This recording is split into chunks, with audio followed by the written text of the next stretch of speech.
So how do I raise awareness of asexuality besides this channel? Well, I do a number of podcast interviews. When I do any talks as well, I speak about asexuality usually at some point within my talk. Even on different topics, like business topics, I bring asexuality into the conversation, especially because I do this channel. I talk about my asexual books sometimes, but also at different meetups, at social meetups, writing meetups, tech meetups. I talk about asexuality.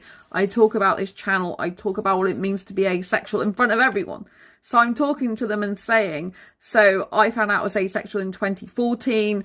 And for me, that means I don't get the need, urge, or want for partnered sexual intercourse, because asexuality is a sexual orientation that's based on the lack of sexual attraction. However, some asexuals do have sex.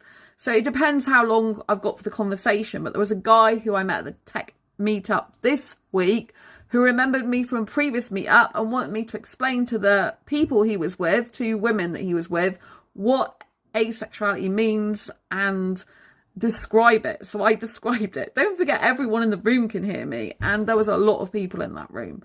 I'd say over 40. So if there happened to be earwigging or near my conversation, or happened to be like hanging around, and because my voice is quite loud, they can hear that as well.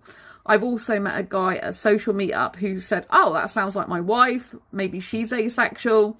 I've met someone else who came out about their own sexuality, although it wasn't asexuality, it's bisexuality, at one of the tech meetups.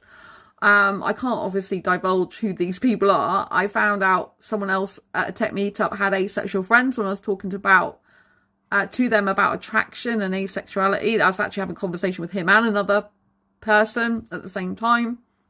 And so this is how I'm making waves. Plus, when I'm interviewed on Phonic FM, which is Exeter's very own radio station, it's a community radio station, but it's broadcast out into the world. I talk about asexuality. I talk about asexuality on podcast interviews I'm on, because I talk about this channel. I talk about it when I do networking online with other business people. I literally talk about it wherever I go. So it's very important, I believe, to raise awareness of asexuality so that we can normalize it and help people to understand us better and be comfortable with our asexuality. People fear what they don't know and don't understand. So the more they understand it and relate to it, and that I'm just a person like everyone else, I happen to be asexual, that is the best way to go. I do a lot of content on this channel that is not directly related to asexuality as well, because I want people to know that it's normal for some people to be asexual. I still have lots of the same activities and do the same things as a lot of other people who are non-asexual, but asexuality is my sexual orientation that I'm proud of.